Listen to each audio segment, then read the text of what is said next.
السلام علیکم ورحمۃ اللہ وبرکاتہ۔ آج ہم سٹارٹ کریں گے سورہ فاتحہ۔ سورہ فاتحہ کے بارے میں میں آپ کو کچھ امپورٹنٹ چیزیں بتاؤں پہلے۔ اچھا، ایک تو ہمیں پتہ ہے کہ قرآن کی ترتیب میں جو ہے وہ سب سے پہلی سورت جو ہے وہ سورہ فاتحہ ہی ہے۔ اب اس کے بارے میں کچھ اور باتیں سن لیں کہ نزول کے حساب سے بھی یہ سب سے پہلی سورت ہے جو رسول اللہ صلی اللہ علیہ وسلم پر مکمل نازل ہوئی۔ یعنی اس سے پہلے سورت الگ کے بارے میں کہتے ہیں نا کہ سورت الگ نازل ہوئی تھی، تو اس کی وہ مکمل نازل نہیں ہوئی تھی، اس کی 5 آیات نازل ہوئیں پہلے، پھر سورت قلم کے آغاز میں کچھ آیات تھیں وہ نازل ہوئیں، پھر سورت مزمل، سورت مدثر، ان سب کے آغاز کی کچھ آیات نازل ہوئی تھیں۔ تو جو مکمل پہلی سورت رسول اللہ صلی اللہ علیہ وسلم پر نازل ہوئی تھی وہ سورہ فاتحہ تھی۔ فاتحہ کے معنی ہے افتتاحی سورت، یعنی اوپننگ آف قرآن، قرآن حکیم کی افتتاحی سورت۔ اس سورت کے اور بھی نام ہیں جیسے کہ الکافیہ، الشافیہ، ام القرآن، اساس القرآن۔ اچھا جی، اب احادیث کے حوالے سے کچھ دیکھ لیتے ہیں۔ رسول اللہ صلی اللہ علیہ وسلم نے ابی ابن کعب سے سوال کیا۔ یہ جو ابی ابن کعب تھے نا، یہ بہت بڑے قرآن کے قاری تھے، یعنی نبی صلی اللہ علیہ وسلم ان کو کہتے تھے۔ تو ان سے رسول اللہ صلی اللہ علیہ وسلم نے سوال کیا کہ اے ابی، کیا میں تمہیں وہ صورت نہ سکھاؤں جس کی مثل نہ تو توریت میں نازل ہوئی، نہ زبور میں، نہ انجیل میں، اور نہ قرآن میں۔ مطلب مراد یہ ہے کہ قرآن مجید میں بھی اس کسی عظمت والی صورت جو ہے وہ کوئی اور نہیں ہے، اس کی مثل نہیں ہے۔ ابی ابن کعب رضی اللہ عنہ نے فرمایا رسول اللہ صلی اللہ علیہ وسلم مجھے ضرور سکھائیے وہ کون سی صورت ہے۔ آپ صلی اللہ علیہ وسلم نے فرمایا ذرا سناؤ تو صحیح، نماز میں کیا پڑھتے ہو؟ انہوں نے پڑھا ام القرآن۔ اب دیکھیں ام القرآن جو اس کا نام ہے وہ حدیث میں آ گیا لفظ، اور کہا نماز تو میں ایسے پڑھتا ہوں، یعنی انہیں سورہ فاتحہ سنائی۔ تو حضور صلی اللہ علیہ وسلم نے ارشاد فرمایا اس ہستی کی قسم ہے جس کے ہاتھ میں میری جان ہے، اس سورت کی مثل نہ تو توریت میں، نہ زبور میں، نہ قرآن میں، اور نہ انجیل میں کبھی نازل نہیں ہوئی۔ اچھا، اب اس کو سورت حجر میں دو الفاظ ہیں جن سے جو بولے گئے ہیں۔ اب ایک ہے سبعم من المثانی اور ایک ہے القرآن العظیم۔ اب سورت حجر کی آیت میں آپ کو سناتی ہوں کہ اس میں کیا الفاظ ہیں۔ اے نبی، جو کچھ لوگ آپ کو کہہ رہے ہیں، کوئی مجنوں کہہ رہا ہے، کوئی کچھ اور کہہ رہا ہے، آپ صلی اللہ علیہ وسلم اس پر غمگین نہ ہوں۔ ہم نے یہ آسمان اور زمین بے مقصد نہیں بنائے، ہر شے کا نتیجہ نکلے گا، مجرموں کو بھی سزا مل کر رہے گی۔ اسی طریقے سے یہ جو دولت مند ہیں اور جو سرداران قریش ہیں، ان سے بھی آپ صلی اللہ علیہ وسلم متاثر نہ ہوں۔ ہم نے تو آپ صلی اللہ علیہ وسلم کو 7 دی ہیں دہرائی جانے والیاں، یعنی سورہ فاتحہ، اور قرآن عظیم عطا کیا ہے، یعنی اتنی بڑی دولت آپ کو عطا کی گئی ہے۔ اچھا جی، ایک اور حدیث کا مفہوم دیکھتے ہیں۔ حضرت انس رضی اللہ عنہ سے روایت ہے رسول اللہ صلی اللہ علیہ وسلم نے اسے قرآن کی سب سے زیادہ فضیلت والی سورت قرار دیا ہے۔ یہ سورت نماز کا جزو لازم ہے۔ پھر حدیث کا مفہوم کیا ہے؟ اس شخص کی کوئی نماز نہیں جو سورت فاتحہ نہیں پڑھتا۔ اچھا، اب ایک حدیث قدسی دیکھتے ہیں۔ اچھا، حدیث قدسی کیا ہوتا ہے؟ حدیث قدسی یہ ہوتا ہے کہ اصل میں جس میں حضور صلی اللہ علیہ وسلم یہ کہیں کہ اللہ یوں فرماتا ہے، وہ یعنی کہ وہ چیز قرآن میں تو نہیں ہے لیکن وحی خفی ہے۔ اب میں آپ کو یہاں پہ ایک چیز ایکسپلین کر دوں کہ وحی خفی اور وحی جلی۔ اب جو قرآن ہے پورا، وہ وحی جلی ہے، یعنی وہ رسول اللہ صلی اللہ علیہ وسلم پر وحی آتی ہوتی تھی، پراپر فرشتہ آتا تھا اور وحی ہوتی تھی آیت با آیت۔ لیکن وحی خفی بھی ہوتی ہے ایک، وہ جو رسول اللہ صلی اللہ علیہ وسلم کو ان کے دل پر وہ چیز جو ہے وہ اس مطلب اللہ تعالیٰ کی طرف سے وارد ہو جاتی تھی۔ اچھا، اب یہ حدیث قدسی کے بارے میں ہم یہ کہہ سکتے ہیں کہ وحی خفی کے جو درجے ہیں اس میں جو بلند ترین درجہ ہے وہ حدیث قدسی کا ہے۔ اچھا، اب حدیث قدسی ہے، اللہ تعالیٰ فرماتا ہے میں نے نماز کو تقسیم کر لیا ہے اپنے اور اپنے بندے کے مابین 2 آدھے حصوں میں، تو اس کا آدھا حصہ تو میرے لیے ہے اور اس کا آدھا حصہ اور اس کا آدھا حصہ میرے بندے کے لیے، اور میرے بندے کو عطا کر دیا دے دیا جو اس نے مانگا. جب بندہ کہتا ہے الحمدللہ رب العالمین تو اللہ فرماتا ہے میرے بندے نے میری تعریف کی، حمد کی.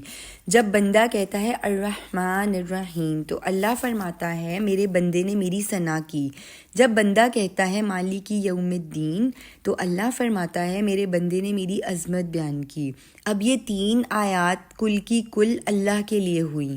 جب بندہ کہتا ہے ایاک نعبد و ایاک نستعین تو اللہ فرماتا ہے یہ میرے اور میرے بندے کے مابین ہے. اس میں ایاک نعبد اللہ کے لیے ہے، اور مطلب ایاک نعبد اللہ کے لیے ہے، اور و ایاک نستعین یہ بندے کو ہے، یعنی مدد کس کو درکار ہے؟ بندے کو نا. تو یہ و ایاک نستعین جو ہے وہ بندے کے لیے ہے. چوتھی آیت کے بارے میں فرمایا اور میرے بندے کے لیے جو اس نے مانگا، میری مدد چاہی تو میں نے اس کو گرانٹ کر دی، میری مدد اس کے شامل حال رہے گی. پھر فرمایا اہدنا الصراط المستقیم سے لے کے ولد ضالین، یہ کل کا کل میرے بندے کے لیے ہے. اس نے مجھ سے ہدایت طلب کی، میں نے اسے ہدایت دی. اچھا یہاں نا ایک ورڈ ہے سلیم الفطرت اور عقل سلیم. اس کے بارے میں سمجھ لیں. اس کا مطلب ہے کہ اس کی مطلب ایسے شخص کی عقل پر جو ہے نا وہ کوئی خواہشات یا کسی اور قسم کا کوئی بھی پردہ نہ پڑا ہونا، یعنی اس کی عقل جو ہے نا وہ جیسے اللہ تعالیٰ نے انسان کی فطرت، بیکاز فطرت ہماری فطرت کیا ہے کہ ہمیں صحیح غلط کا جو ہے وہ اگر کوئی مسلمان نہیں بھی ہے تو مطلب جو گورے ہیں جو کرسچینٹی تو چلو چھوڑ دو، کرسچینٹی نہیں ہم کہہ سکتے، لیکن یہ جو ہیں جن کافر بھی ہیں جو، اور جو دوسرے بھی ریلیجنس کے جو بھی ان کے عقائد ہیں ان کو بھی پتہ ہے کہ صحیح راستہ کون سا ہے، غلط کیا ہے، جھوٹ کیا ہے، سچ کیا ہے. تو یہ اللہ تعالیٰ نے انسان کی فطرت کے اندر ہی کچھ چیزیں جو ہے نا یہ صحیح غلط اس کو ضمیر دے کر بھیجا ہے. مطلب بے ضمیر نہیں اللہ تعالیٰ نے پیدا کیا کسی کو بھی. تو وہ یہ ہم لوگ خود، یہ ہماری اختیاری پر ہوتا ہے کہ ہم لوگ کیا اختیار کرتے ہیں بیسیکلی. ورنہ ہماری فطرت جو ہے نا وہ اس کو سب پتہ ہے. جو ہم لوگوں کا اگر ہمیں کبھی کوئی کویسچن کرنا ہو نا تو آنیسٹلی بندہ خود سے بھی کبھی پوچھے نا تو اس کو خود ہی آنسر اس کا دل دے دیتا ہے کہ نہیں یہ غلط ہے، یہ صحیح ہے اور یہ غلط ہے. تو یہ عقل سلیم اور سلیم الفطرت یہ ہوتی ہے کہ آپ کی عقل کے اوپر جو ہے نا کوئی خواہشات یا کسی قسم کا کوئی پردہ نہ پڑنا. اچھا اب ایسے لوگوں کے بارے میں کیا ہے، جب سورۃ بقرہ میں آئے گا نا، سورہ بقرہ میں آئے گا ہدن للمتقین، تو یہ قرآن در حقیقت ایسے لوگوں سے خطاب کر رہا ہے. ایسے لوگوں کو یہ راستہ دکھائے گا جن کی فطرت اپنی سلامتی پر برقرار ہے، جن میں جذبہ شکر بھی ہے اور جذبہ رحم بھی ہے، جن میں نیکی اور بدی کی تمیز ہے، نیکی سے ایک رغبت اور بدی سے نفرت موجود ہے. یہ المتقین ہے. پہلی حقیقت انسان کے سامنے آتی ہے، جو کچھ کے دنیا میں ہے اس کی بہت سی اپیرنسز ہیں، لیکن اس اپیرنس کے پردے میں ریالٹی کچھ اور ہی ہے. یہ کثرت نظر آ رہی ہے اور مظاہر میں مطلب اپیرنس میں کثرت نظر آ رہی ہے، لیکن کوئی وحدت ہے، کوئی حقیقت واحدہ ہے جو اس کثرت میں چھپی ہوئی ہے. یہ نشانیاں ہیں. جب کوئی انسان عقل سے سلیم الفطرت سے کام لیتا ہے تو اس پر منکشف ہوتی ہیں. اچھا جیسے نا ایک چائنیز فلاسفر ہے کنفیوشیس، اس کا ایک کال ہے بڑا ہی جو کہ بہت زیادہ اس کے لیے سوٹیبل ہے. یہ سنیں، there is nothing more real that what cannot be seen and there is nothing more certain that what cannot be heard. یعنی ان آنکھوں سے دیکھی جانے والی حقیقتوں اور ان کانوں سے سنی جانے والی باتوں سے کہیں زیادہ یقینی چیزیں اور حقیقی چیزیں وہ ہیں جو نہ ان آنکھوں سے دیکھی جا سکتی ہیں نہ ان کانوں سے سنی جا سکتی ہیں. ہماری سب ضروریات پوری ہو رہی ہیں، مطلب فصلیں پک رہی ہیں، یہ سب سلسلے چل رہے ہیں، لیکن یہ ہے کہ مسبب الاسباب کوئی ایک ہے، اس لیے کہ اس میں جو ہم آہنگی، جو ہارمنی ہے، یہ بڑا ہی کوئی سینٹرلی کنٹرولڈ سسٹم ہے. کوئی ایک ہستی ہے ان سب کے پیچھے، وہ ہے اصل رب. اس کو پہچاننا یہ ہے عقل انسانی کا پہلا کام. یعنی اس کو یہ توحید ہے کہ ایسے لوگوں کے لیے قرآن نے حضرت لقمان کی مثال دی ہے۔ پھر نیکی اور بدی کی تمیز کرنا۔ اب عقل یہ چاہتی ہے کہ نیکی کا بدلہ اچھا ہو اور بدی کا بدلہ برا ہو، جبکہ مشاہدہ یہ ہے کہ دنیا میں تو اس کے برعکس ہے، یہاں تو الٹی گنگا بہہ رہی ہے۔ یہ ہے وہ شے جو اب اس صاحب عقل اور سلیم الفطرت انسان کو یہاں تک پہنچائے گا کہ یہ عالم ناقص ہے، حیات دنیاوی ناقص ہے، ایک اور عالم، ایک اور زندگی لازم ہے کہ ہو، مطلب اس کی عقل اس کو یہ کہے گی، جس میں بھلائی کا بھرپور بدلہ ملے گا اور برائی کی سزا ملے گی، جس میں کہ پورا پورا بدلہ ملے گا، بھلائی کا بھی اور برائی کا بھی۔ ورنہ یہاں تو ہٹلر بھی تھا جو کروڑوں لوگوں کی ہلاکت کا سبب بنا، اب اس کو کیا سزا ملی؟ لیکن کوئی عالم ہے جہاں بھرپور بدلہ ملے گا۔ تو اب تقاضا یہ ہے کہ انسان اس ہستی سے لو لگائے، اسی کا ہو کر جیے، اسی کا حکم مانے، یہ لازمی تقاضا ہے۔ یہ سلیم الفطرت انسان ہے۔ یہ چاہے کوئی آسمانی کتاب اس نے نہ پڑھی ہو، کوئی دعوت کسی نبی کی اس تک نہ پہنچی ہو، یہ جو کچھ اللہ نے اس کی فطرت میں دیا ہوا ہے یہاں تک وہ خود پہنچ جائے گا۔ البتہ آگے عملی اعتبار سے اب اسے یہ محسوس ہوگا کہ کیا کروں کیا نہ کروں، دو راہیں ہیں، ایک غلط موڑ کہیں سے کہیں لے جائے گا، لہٰذا عملی اعتبار سے سیدھا راستہ جو ہے وہ اس کو درکار ہوگا، یعنی رہنمائی وہاں پر اس کو چاہیے ہوگی۔ عملی ہدایت کا جو ہے وہ انسان محتاج ہے۔ اچھا، حضرت لقمان کی مثال آئی ہے جو نہ تو خود نبی تھے نہ کسی نبی کی امت میں سے تھے۔ اپنے غور و فکر اور حکمت سے انہوں نے اللہ کی توحید کو پہچانا۔ ہم نے لقمان کو حکمت عطا فرمائی کہ کر شکر اللہ کا۔ حکمت کا پہلا نتیجہ برآمد ہوا اللہ کا شکر، اور اسی حکمت کا نتیجہ ہے شرک مت کرو، اخلاقی حس کا بیدار ہونا، یعنی یہ بھی ہم سلیم الفطرت انسان میں ہی کنسیڈر کریں گے کہ اس کی اخلاقی حس جو ہے وہ زندہ ہو۔ اچھا، اور بہتوں کو قرآن مجید خود کہتا ہے اللہ تعالیٰ اسی قرآن کے ذریعے سے بہتوں کو گمراہ کرتا ہے اور بہتوں کو ہدایت دیتا ہے۔ سورۃ مدثر پہلی آیت، سورۃ بقرہ آیت نمبر 26، سورۃ مدثر آیت نمبر 31۔ جن کے دلوں میں گندگی ہے، یہ قرآن مجید کی آیات ان کی گندگی میں اور گندگی کا اضافہ کرتی ہے۔ یہ ہے قرآن مجید کا اپنا دو ٹوک فیصلہ۔ وہ لوگ جن کی فطرت کچھ بیمار ہے، کمزور ہے، یا ان کے عقل پر پردے پڑے ہیں، ان کو قرآن پردوں کو اٹھاتا ہے، ان کے دلوں کے زنگ کو دور کرتا ہے، جیسے کہ حدیث میں ہے مفہوم، یہ دل جو ہیں ان پر زنگ آ جاتا ہے، جیسے کہ لوہے پر زنگ آ جاتا ہے جب اس پر پانی پڑتا ہے۔ تو سوال کیا گیا، اے اللہ کے رسول، پھر اس کا جلا یعنی اس کی پالش کیا ہے؟ فرمایا کثرت سے موت کو یاد کرنا اور قرآن کی تلاوت کرنا، یہ زنگ کو دور کرنے والی بات ہے۔ اچھا جی، اب ہم شروع کرتے ہیں الحمد۔ الحمد کیا ہوتا ہے؟ الحمد کا مطلب ہے شکر اور ثنا، ان سب کو جمع کر لیں تو الحمد کا لفظ بنتا ہے۔ سورۃ فاتحہ اصلاً ایسے لوگوں کی دعا ہے جسے قرآن حکیم اولو الالباب قرار دیتا ہے، یعنی ہوش مند لوگ، باشعور لوگ، جن کے لیے دو الفاظ استعمال کرتے ہیں، مطلب یہ اسرار احمد ان کے لیے دو لفظ استعمال کرتے ہیں، سلیم الفطرت اور سلیم العقل لوگ۔ وہ میں آپ کو بتا چکی ہوں کہ سلیم الفطرت کون سے لوگ ہوتے ہیں، جن کی فطرت اپنی اصل سلامتی پر برقرار ہوتی ہے، پلیوٹ نہیں ہوتی، پرورٹ نہیں ہوتی۔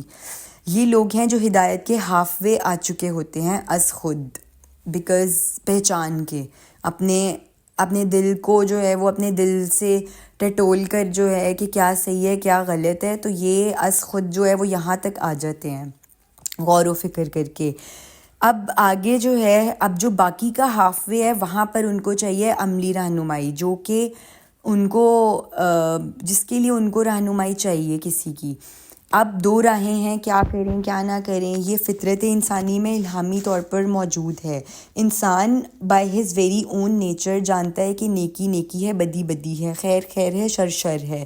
الحمدللہ معرفت خداوندی کا سب سے بڑا خزانہ یہ ہے کہ کل شکر اللہ کا ہے جو رب العالمین ہے، رحمان ہے، رحیم ہے، جزا اور سزا کے دن کا مالک ہے، تمام صفات کمال اللہ میں موجود ہے۔ اس کے بارے میں ہم اللہ کے بارے میں کچھ نہیں، اس کے بارے میں مطلب ہم اللہ کے بارے میں جو ہے وہ اور کچھ نہیں جانتے، بس یہی جانتے ہیں کہ وہ تمام صفات کمال ہے، یعنی اس میں سب کچھ موجود ہے، قدرت ہے تو وہ علی کل شیء قدیر ہے، اس کے بعد علم ہے تو وہ بکل شیء علیم ہے، حیات ہے تو وہ الحی ہے، نہ اسے نیند آتی ہے نہ اونگ، ارادہ ہے تو وہ جو چاہے کر دے۔ اسی لیے سورہ فاتحہ کے آخر میں صراط مستقیم کی دعا ہے کہ اے اللہ ہمیں سیدھی راہ پہ چلا۔ یہ جو انسان کو عملی رہنمائی چاہیے نا، جو اس کو ہاف وے، تو اس کو وہ اپنی سلیم الفطرت انسان جو ہے وہ ہاف وے تو اللہ کو پہچان چکا ہوتا ہے، نیکی کا پہچان کے، بدی کو بدی جان کر، اور صحیح کیا ہے غلط کیا ہے، لیکن جو ہاف وے اس کو ریکوائرڈ ہے وہ یہ صراط مستقیم ہے، یہ کہ وہ جو اللہ سے ہم سورہ فاتحہ میں دعا کرتے ہیں کہ اے اللہ ہمیں سیدھی راہ پر چلا، تو وہ یہ ہاف وے ہے ہمارا، صراط مستقیم پر چلنا۔ انسان کی جو فطرت ہے، اچھی فطرت، سلیم الفطرت ہونے کی نشانی یہ ہے کہ اگر کسی نے آپ کے ساتھ بھلائی کی ہے تو پہلا رد عمل فطرت سلیمہ کا یہ ہوگا کہ اس کا شکریہ ادا کیا جائے، دوسرا رد عمل کہ تم بھی اس کے ساتھ کوئی بھلائی کرو، کوئی احسان کرو، کوئی خدمت کرو اس کی، یا جذبہ شکر ایک لازمی نتیجہ ہے، مطلب آپ اس کا شکر ہی ادا کرو۔ اسی کو قرآن مجید میں سورہ رحمان میں کہا گیا ہے ہنا الا الاحسان، احسان کا بدلہ تو سوائے احسان سے کچھ نہیں ہو سکتا۔ اب ہم سب کے احسانوں کا بدلہ دے سکتے ہیں، اس رب کے احسانوں کا بدلہ کیا دیں؟ آپ دے ہی نہیں سکتے۔ اظہار عجز، اظہار تشکر، اس کا شکر، اس کی ثنا کرے، یہی تو ہو سکتا ہے۔ معلوم ہوا کہ شکر ہی در حقیقت جذبہ عبادت کی شکل اختیار کرتا ہے، اس لیے انسان بھی ہر وقت شکر ادا کرے اگر وہ سلیم الفطرت ہے، مطلب یہ اس کی فطرت میں ہی ہوگا کہ وہ ہر وقت اللہ کا جو ہے نا شکر ادا کرے گا کہ اس نے ہم پر اتنے احسانات کیے کہ ہم اس کا بدلہ تو نہیں چکا سکتے، لیکن ہم کیا کر سکتے ہیں، ہم شکر ادا کر سکتے ہیں۔ جیسے حضرت موسیٰ علیہ السلام کا واقعہ ہے کہ ایک بار حضرت موسیٰ علیہ السلام کہیں سے گزر رہے تھے تو انہوں نے ایک گڈریے کو دیکھا جو اللہ سے ہم کلام تھا کہ اگر اللہ تو میرے پاس آ جائے تو میں تیری خدمت کروں، تیرے پاؤں دھوؤں، تیری جوئیں دیکھوں۔ اب بھی اس کی نظر میں، اس کے تصور میں، پتہ نہیں اس کے تصور میں کیا ہوگا کہ اس حساب سے اس کو لگتا ہوگا کہ یہی ایک ایسی خدمت ہے کہ میں جو اللہ کی کر سکتا ہوں اس کے احسانوں کا بدلہ دینے کے لیے، مطلب اس کی اپنی عقل کے مطابق وہ اللہ سے جو ہے وہ ہم کلام تھا، تو وہ شخص اپنی ذہنی سطح کے مطابق ہم کلام تھا۔ اب حضرت موسیٰ علیہ السلام نے اسے ڈانٹ دیا کہ کیا کفر بک رہے ہو، اس نے چیخ ماری، اپنے کپڑے پھاڑے اور کہیں نکل گیا جنگل کی طرف۔ اللہ تعالیٰ نے حضرت موسیٰ علیہ السلام سے فرمایا کہ تجھے ہم نے بھیجا تھا کہ تو لوگوں کو ہم سے جوڑے، نہ کہ ہم سے جدا کرے، مطلب اللہ نے ان سے فرمایا کہ وہ اپنی سوچ کے مطابق، اپنی سطح کے مطابق بات کر رہا تھا۔ تو یہاں پر یہ بات اس لیے بتائی جا رہی ہے کہ وہ کوئی خدمت، کوئی شکر، کوئی حمد کریں، تو مطلب اپنی طور پر تو وہ گڈھیریا جو تھا وہ اللہ تعالیٰ سے اپنا مطلب اپنے پیار کا اظہار ہی کر رہا تھا نا کہ اللہ تعالیٰ میں آپ میرے پاس ہوتے تو میں آپ کو یہ کرتا۔ تو اس پہ حضرت موسیٰ کو بھی اللہ نے کہا کہ بھئی اس کو جو اس کا لیول، مینٹلی لیول پر وہ جس طرح سے مجھ سے ہم کلام تھا تو اس کا لیول یہی ہوگا، پتہ نہیں اس دور میں کیا جو بھی ان کے سردار ہوں گے ان کی شاید ایسی خدمت کی جا رہی ہوگی، تو اس کو یہ لگتا ہوگا کہ یا اللہ میں تیری بھی ایسی خدمت کروں، اللہ جانتا ہے یہ۔ لیکن بہرحال مطلب یہ ہے کہ ہم کسی طرح کوئی شکر کریں، کوئی حمد کریں، کوئی خدمت کریں، جیسے زبور میں ہے ہی یہی حمد کے ترانے، حضرت داؤد علیہ السلام جو ہیں وہ یہی تو کرتے تھے۔ الحمدللہ کے بارے میں ایک اور بات نوٹ کر لیں، یہ شرک کی جڑ کاٹ دینے والا کلمہ ہے، جب کل رحمت کا سرچشمہ اسی کی ذات ہے تو پھر کسی کو کیا پوجنا ہے۔ حکمت کا نتیجہ ہے اللہ کا شکر، اور شکر کا نتیجہ ہے شرک کا خاتمہ۔ اچھا جی، مالکی یوم الدین، جزا و سزا کے دن کا مالک اور مختار، حقیقی بادشاہ وہی ہے، غیب کے پردے حائل ہیں بیچ میں، لیکن مالک حقیقی، بادشاہ حقیقی، مالک وہی ہے۔ سورۃ لقمان میں یہی دو چیزیں آئی ہیں۔ پہلی بات معرفت خداوندی، توحید یعنی معرفت خداوندی، اللہ کو ایک ماننا، اللہ کو پہچاننا، اور شرک کی نفی، شکر کا انتظام، یہ 2 آیتوں میں ہے۔ پھر 2 آیات میں اللہ تعالیٰ کی طرف سے ایک بات آئی ہے کہ ہم نے والدین کے بارے میں بھی نصیحت مطلب ہم نے والدین کے بارے میں بھی نصیحت آئی ہے. لقمان نے اپنے بیٹے کو ہمارا حق بتایا، ہم تمہیں جو والدین کا حق ہے وہ بھی بتا دیتے ہیں. پھر ایک آیت آتی ہے، اے میرے بچے اس حقیقت کو اچھی طرح ذہن نشین کر لے کہ انسانی عمل خواہ وہ ذرے کے ہم وزن ہو، یعنی رائی کے دانے کے برابر، پھر وہ کسی چٹان میں ہو، کسی غار کے اندر گھس کر وہ کام کیا ہو، اللہ اسے لے آئے گا. یقیناً اللہ لطیف اور خبیر ہے، یعنی باریک بین اور بہت باخبر ہے. اچھا، عبادت کا مفہوم جو ہے نا وہ جمع ہوتا ہے فارسی کے دو الفاظ کو جمع کرنے سے، بندگی اور پرستش. عبادت کا مفہوم صرف نماز اور روزہ نہیں ہے، بلکہ پوری زندگی میں صرف اللہ کی اطاعت، زندگی کے ہر گوشے میں اللہ کے قانون کو، فرمان کو واجب الاطاعت سمجھنا، یعنی اللہ کے ہر حکم کی جو ہے وہ اطاعت کرنا. عبادت کی روح باطنی محبت ہے، یعنی اللہ سے ہی محبت کرتے رہنا. عبادت دو بنیادوں کو جمع کر دیتی ہے، ایک انتہا درجے کی اللہ کی محبت اور دوسرا انتہا درجہ میں اللہ کے سامنے بچ جانا، جھک جانا. سورہ بقرہ میں ایک آیت ہے، جو حقیقت میں صاحب ایمان ہے وہ شدید ترین ہے اللہ کی محبت میں. سب سے بڑھ کر اللہ سے محبت کرتے ہیں، سب سے بڑھ کر محبت کرتے ہیں اللہ سے. تو محبت کے جذبے سے سرشار ہو کر ہمہ تن ہمہ وقت اللہ کی اطاعت میں اپنے آپ کو دے دینا، یہ عبادت ہے. یہ وہ مطلوب عبادت ہے جس کا ہم اللہ سے عہد کرتے ہیں ایاک نعبد میں، کہ اے اللہ ہم تیری ہی عبادت کرتے ہیں. یعنی ہمیں اس درجے کی اللہ تعالیٰ سے جو ہے وہ ہمیں اس درجے کی عبادت کرنی چاہیے. ہمیں خالی نماز روزہ رکھ لینا، نماز پڑھ لینا، قرآن پڑھ لینا اور بے شک تہجد بھی پڑھ لینا، یہ خالی درکار نہیں ہے. عبادت یہ نہیں ہے. عبادت کا مطلب ابھی میں نے آپ کو بتایا ہے کہ کیا ہے، پرستش اور بندگی. اور اس کے کیا ہیں، عبادت کے کیا درجے، مطلب کیا کن دو بنیادوں کو جمع کرتی ہے یہ، کہ ایک تو یہ کہ انتہا درجے کی اللہ کی محبت اور دوسرا انتہا درجے کا اللہ کے آگے بچ جانا، جھک جانا، یعنی اس کے ہر حکم پر سر تسلیم خم. ایاک نعبد و ایاک نستعین، اے اللہ ہم صرف تیری ہی بندگی کرتے ہیں اور صرف تجھی سے مدد مانگتے ہیں. اس کے اندر توحید عملی مکمل ہو گئی، یعنی پکارنا صرف اللہ کو ہی ہے. حضور صلی اللہ علیہ وسلم نے تو اس حد تک تلقین فرمائی ہے کہ کسی انسان سے کچھ مانگو ہی نہ. اگر تمہیں جوتی کا تسمہ بھی درکار ہے تو وہ بھی اللہ سے مانگو. اللہ تعالیٰ کسی کے دل میں ڈال دے گا کہ اس کا تسمہ نہیں ہے جوتی کا، وہ آپ کے لیے تسمہ فراہم کر دے گا. اللہ تعالیٰ کی انگلیوں کے مابین ہے تمام انسانوں کے دل. یہ یقین کا بہت اونچا مقام ہے. اچھا، اب ہدایت کے بارے میں نوٹ کریں. یہ ایک مرکب ہے، سب سے پہلے تو یہ کہ علمی طور پر بتا دیا جائے کہ صحیح راستہ یہ ہے، پھر یہ کہ طبیعت میں آمادگی پیدا کر دی جائے، یعنی کہ انسان اس کو قبول کرے، اپنے نفس کے تقاضوں سے بچ کر اس صراط مستقیم جو کہ علمی طور پر اس کے سامنے واضح ہو چکی، اس پر چل سکے. پھر قدم قدم پر مشکلات آ رہی ہیں، اس میں قوت ارادی کے مضبوط ہونے کی ضرورت ہے کہ انسان اس راستے پر چل سکے. پھر آخری یہ کہ اللہ تعالیٰ اس راستے پر چلنا آسان کر دے اور منزل مقصود تک پہنچا دے. اہل جنت کا ترانہ ہم جو ہوگا، وہ جب جنت میں داخل ہوں گے وہاں بھی لفظ ہدایت آیا ہے. اب کیا ہے وہ، کل حمد کل شکر اس اللہ کو سزاوار ہے جس نے ہمیں یہاں تک پہنچایا، اور ہم ہرگز نہ پہنچ پاتے اگر اللہ ہمیں یہاں نہ پہنچاتا. یہاں ہدایت کا لفظ پہنچانے کے معنی میں ہے، مطلب منزل تک پہنچا دینا.